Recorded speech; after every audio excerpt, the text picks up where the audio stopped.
¿Qué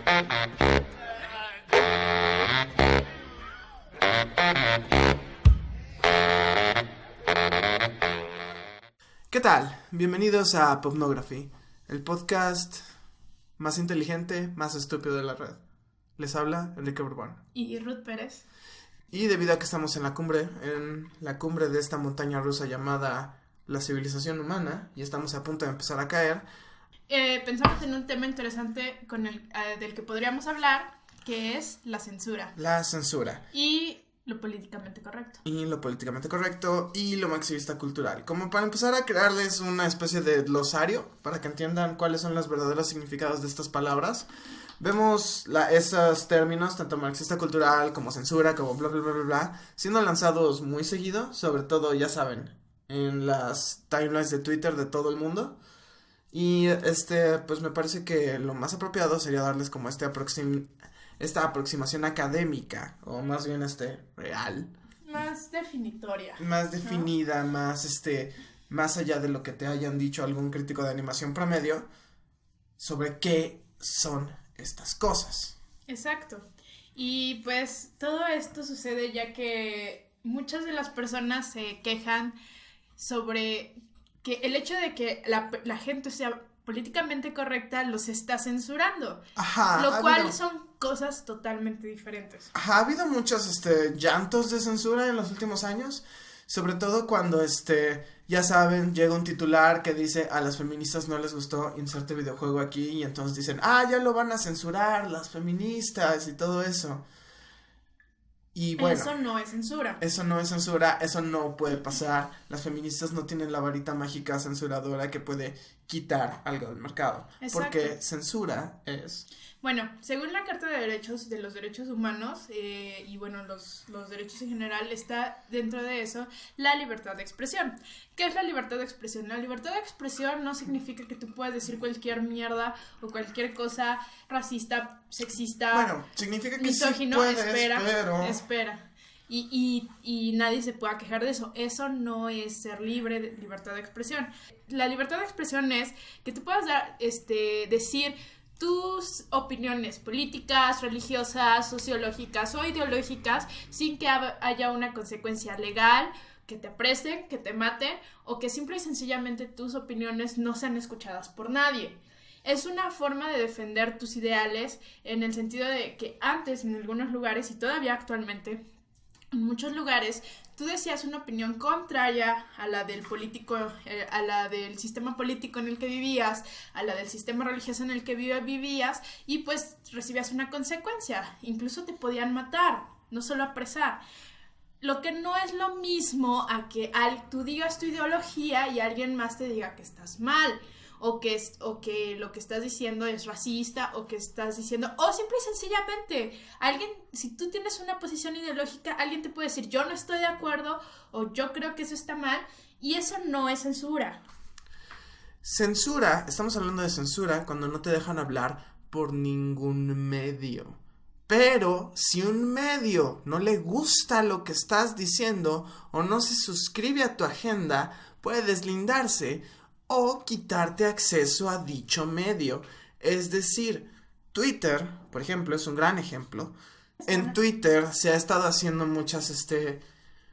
se han eliminado muchas cuentas que estaban dando algunos mensajes que eran de cierta manera tóxicos, o podían insistir a crímenes de odio, o podían crear alguna atmósfera que no sea la ideal para un sitio de discusión. Tales como ideas de neonazis, ahora que entró Trump, ideas como venta de armas o el hacer masacres en escuelas. Como respuesta, esto estamos hablando de Twitter México, como respuesta a que en Monterrey ocurrió esto, que es la primera vez en la historia de México en la que un niño toma un arma y arremete contra sus compañeros de clase. Es la primera vez en las que, tanto culturalmente hablando, estamos recibiendo un tipo de cosa que solo podemos ver en Estados Unidos.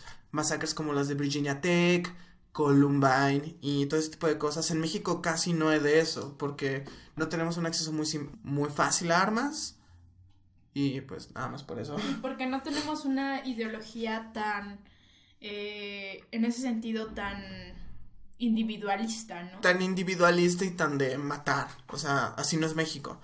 Digo, tenemos muchas cosas como esa, pero nunca se había expresado de esta manera.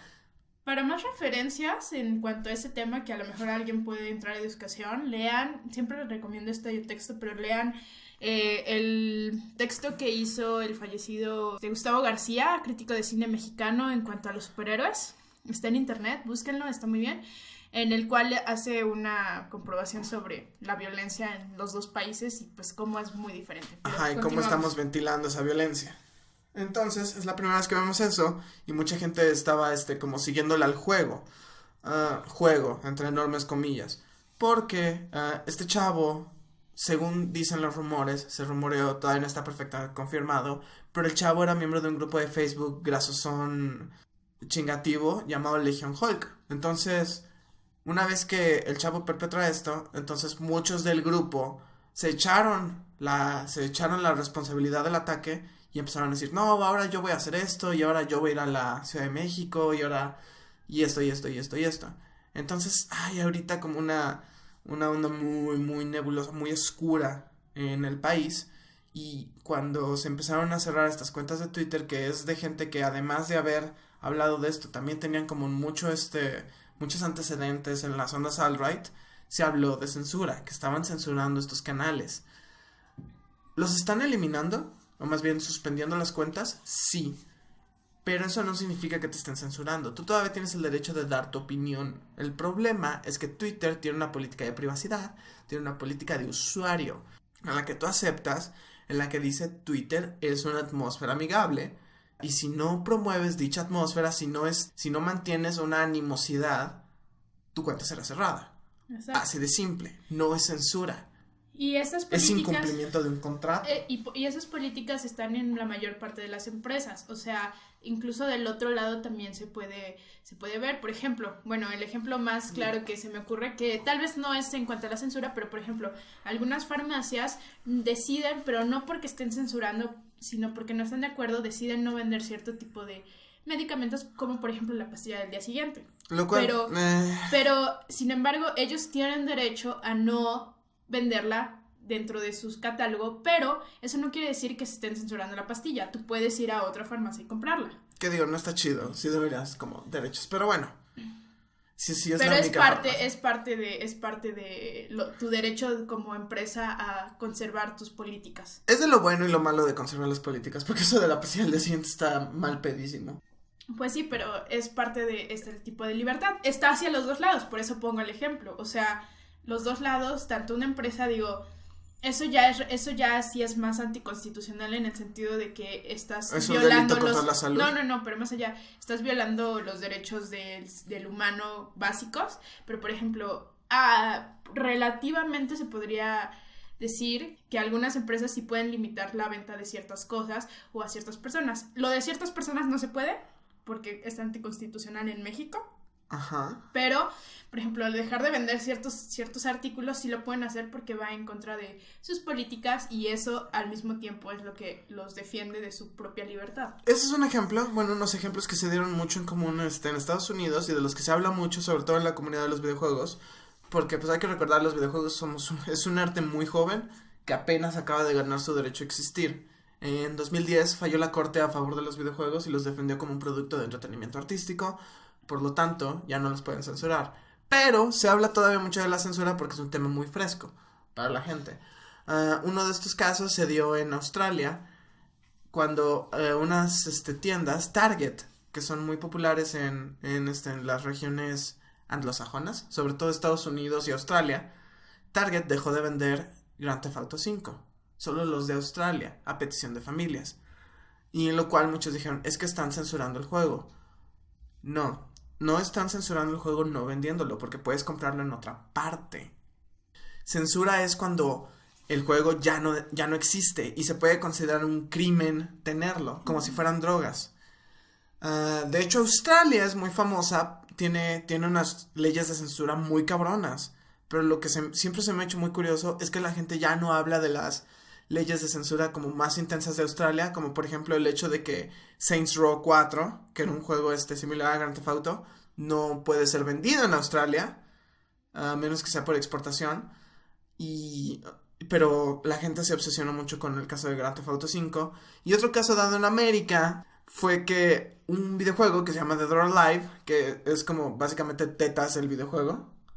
O sea, nada más son como chicas en bikini, monas chinas, jugando voleibol y desnudándose, pero el juego no se vende en Estados Unidos. ¿Por qué?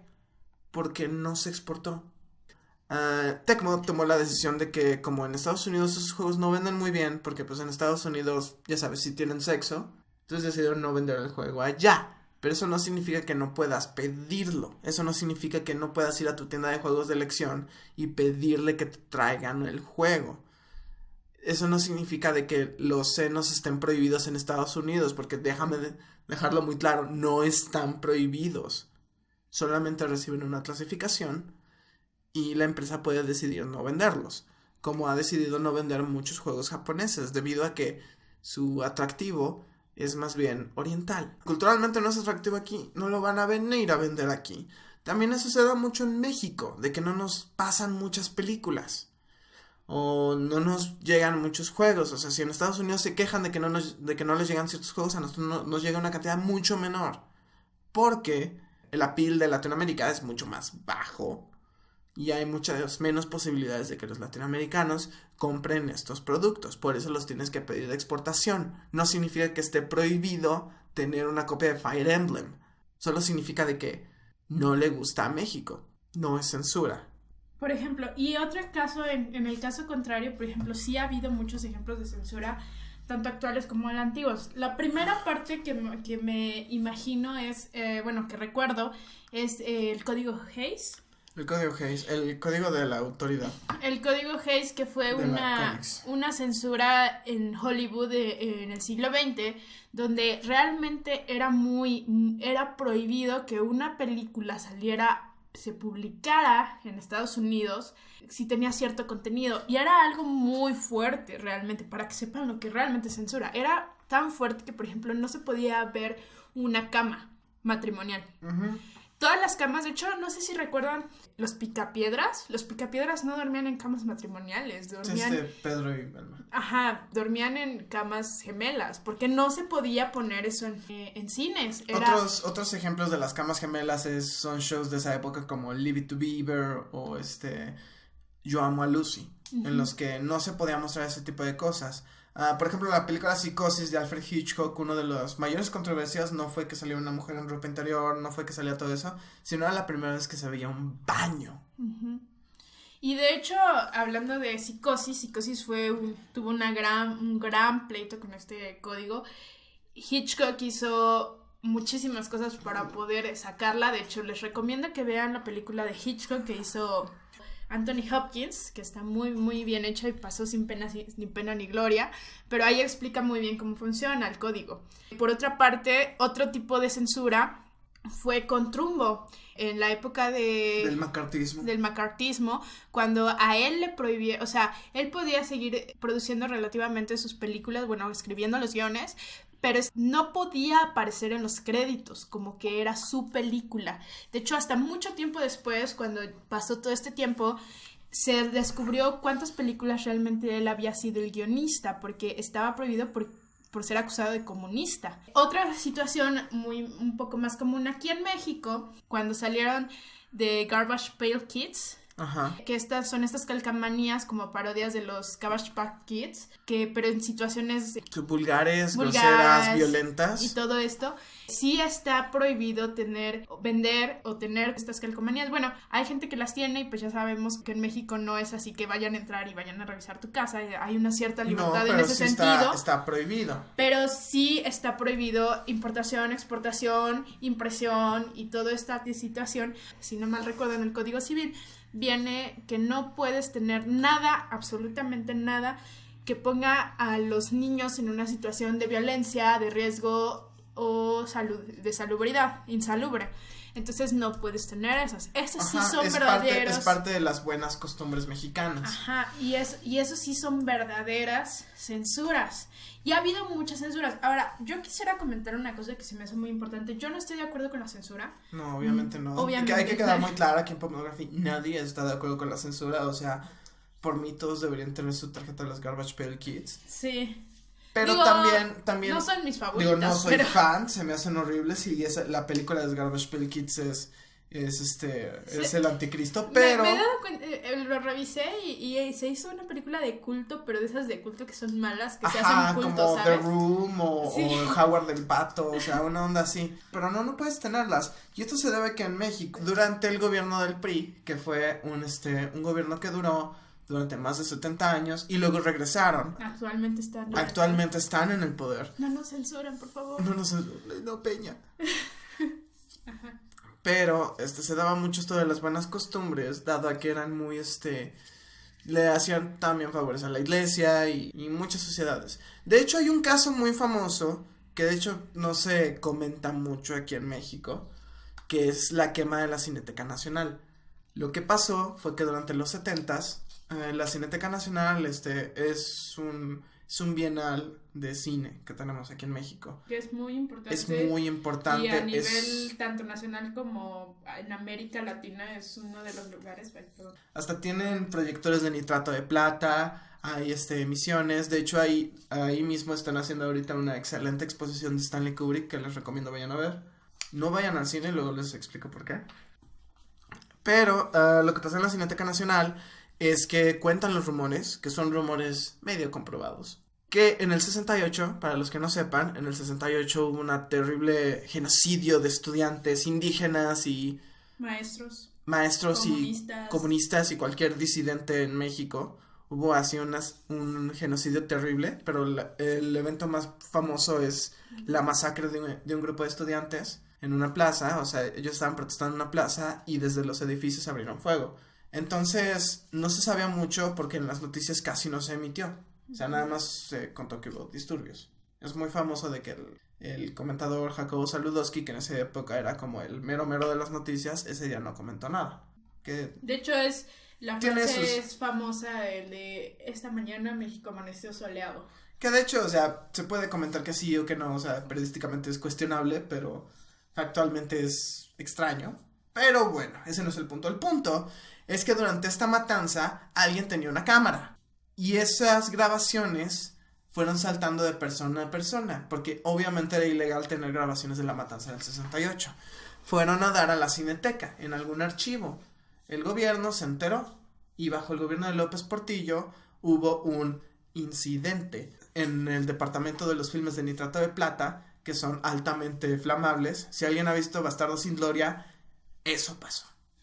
Ardió la Cineteca por completo. Salió la cara de López Portillo. Salió la cara de López Portillo. ¡Se van a morir! Y quemaron todo. Entonces cuenta la leyenda de que entre las cosas quemadas están las cintas del 68. Y eso podría llamarse un caso de censura política. En este caso no sería una censura legal, porque entendamos, hay censuras legales y hay censuras como de represión, ¿no? O como lo que sucede en China, que China no tiene acceso a Twitter. Ajá, que tienen su propio internet porque Google no tiene permiso de archivar todas las páginas chinas. Exacto, entonces eso sería una forma de censura. Eso sí es censura, no que te borren tu cuenta de Twitter. Bueno, el caso de Rodrigo Duterte, que es un asco de cabrón, o sea, uno de los peores gobernantes que tiene el mundo ahorita, lo cual es mucho decir, acaba de prohibir todo el acceso a páginas pornográficas. Entonces páginas como YouPorn, Xvideos, Xhamster, bla, bla, bla, bla, todas esas están prohibidas. O también en India se intentó hacer un cierre de toda la pornografía, la cual se levantó semanas después, pero en Reino Unido es ilegal mostrar en cámara actos sexuales que pueden considerarse depravados, tales como el sexo oral a mujeres. O sea, de que la chica se sienta en la cara del güey, el face sitting, eso es ilegal en Inglaterra. Tengan cuidado, si viven en Inglaterra y tienen porno de ese. Ajá, o sea, es ilegal. No sé, o sea, hay muchos casos, pero a lo que iba con todo esto es que los casos de censuras es muy interesante porque yo no estoy de acuerdo con ellos, pero la censura también ha provocado momentos del arte, sobre todo el arte, que es en lo que más me en lo que más me he investigado, muy importantes. Justamente acababa de leer en el libro que estoy leyendo, acerca del jazz, que el jazz tuvo una cierta como importancia dentro de toda esta época de la prohibición, porque el jazz estaba únicamente, no tanto por una censura legal o una represiva, pero sí una censura en el sentido de que las bandas de jazz, entre comillas, muy famosas, pues eran bandas de blancos o de gentes blancos y negros y que eran políticamente correctos en ese momento, ¿no? Que era así como de, oh, sí, música para bailar y todo. Pero el jazz más puro, digámoslo de alguna manera, estaba muy relacionado con todos estos aspectos de los gangsters, de la mafia, porque eran los únicos lugares donde los jazzistas negros y los jazzistas que realmente estaban haciendo cosas muy relacionadas con el jazz originario. Dios, suenas como Ryan Gosling en La La Land. Eran los únicos lugares donde la gente podía ir a ver a los jazzistas que estaban tomando sus influencias originarias de los negros o los experimentos de jazz muy interesantes. Porque en ese tiempo no había como esa apertura tan grande, eran los únicos lugares que podían tocar. Y es muy chistoso porque muchos jazzistas de esa época decían que ellos ellos estaban tocando y realmente estaban asesinando gente a su alrededor. Y por eso en ese tiempo, no es hasta los años 30 que el jazz empieza a tomar un valor realmente de música, gracias a su apreciación en Europa. La apreciación del jazz, la mayor parte empezó en Europa, no en Estados Unidos. Entonces, esa es otra manera como de una censura, pero más social.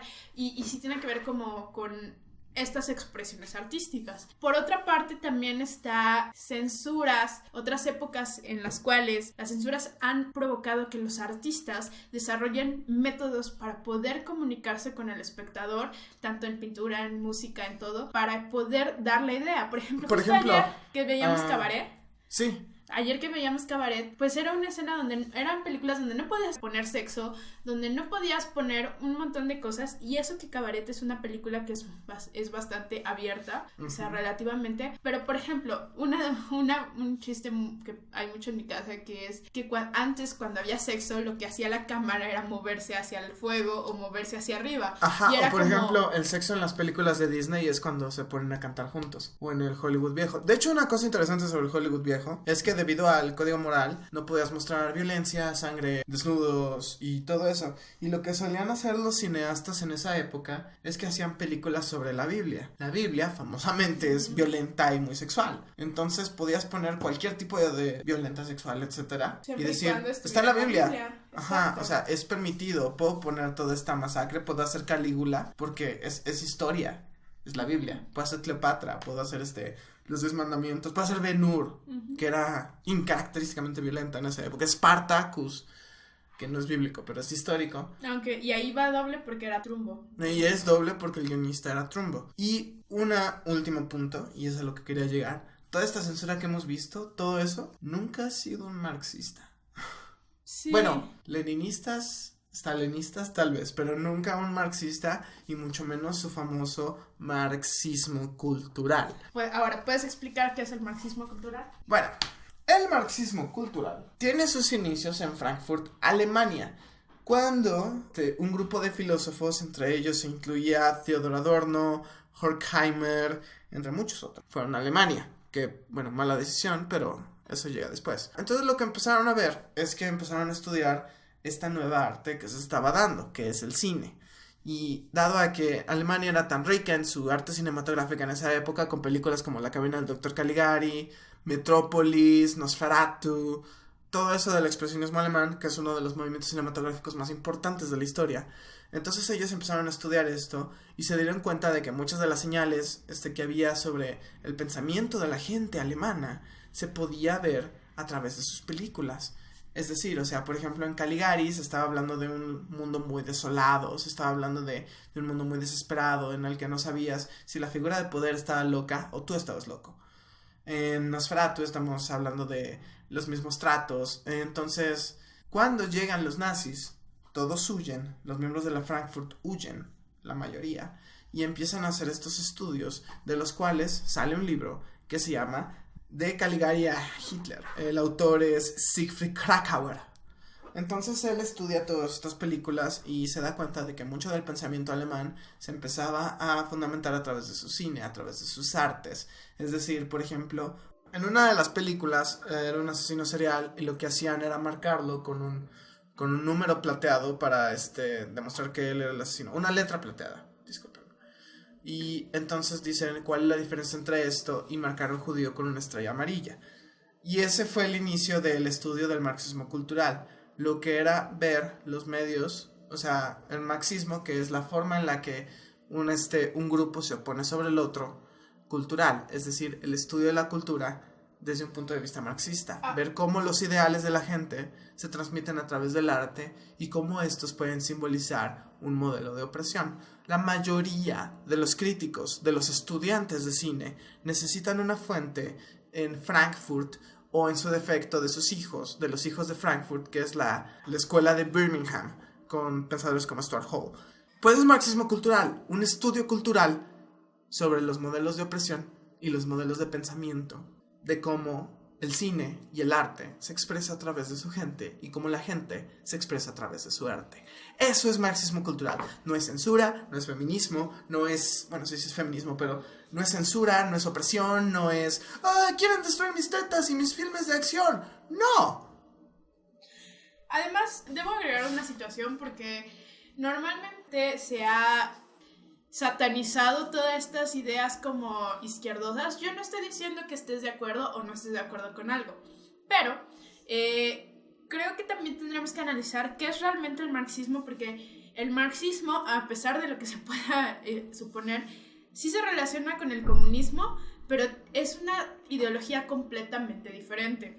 Uh-huh. En primer lugar, el marxismo, es una pequeña introducción que tal vez en algún otro podcast hablemos del marxismo. Tal vez le especifiquemos más sobre las ondas del marxismo para que empiecen a entender, porque se da mucho la idea entre desinformación y pésimos maestros de sociología de preparatoria de que el marxismo es esta forma de opresión, cuando no lo es. En realidad el marxismo, que es viene de Karl Marx. No soy marxista, pero... Karl Marx viene en el sentido cuando Karl Marx hace un análisis de los sistemas de producción económicos. Esa época era una situación donde el punto era que el empresario ganara y no había ningún sistema de defensa de sus empleados, ninguno. O sea, si uno se moría, pues ya te morías y ni modo, tu familia no podía hacer nada.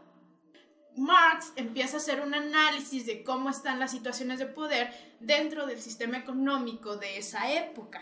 Es un análisis de cómo funcionan los sistemas de poder según la economía, que no necesariamente habla sobre opresión como lo que vimos a lo mejor en los países comunistas durante que fueron la URSS, lo que fue Cuba, lo que fue...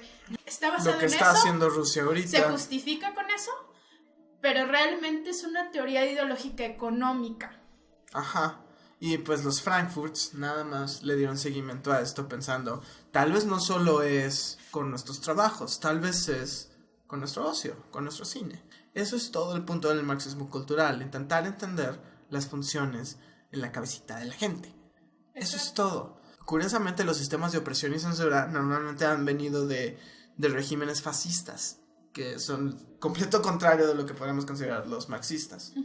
Lo cual es muy gracioso porque veo muy seguido en Twitter a fascistas diciéndome que el marxismo es una forma de censura, cuando alguna de las formas de censura más grande fue Hitler. Exacto. Yeah. Como una especie de conclusión desde mi punto de vista, yo no estoy de acuerdo con la censura. Creo Obviamente que no. Todas nuestras decisiones en cuanto a nuestra forma de entretenimiento tienen que ver mucho en cuanto a nuestra ética y no en cuanto a una moral, porque la censura muchas veces viene sobre aspectos de la moralidad.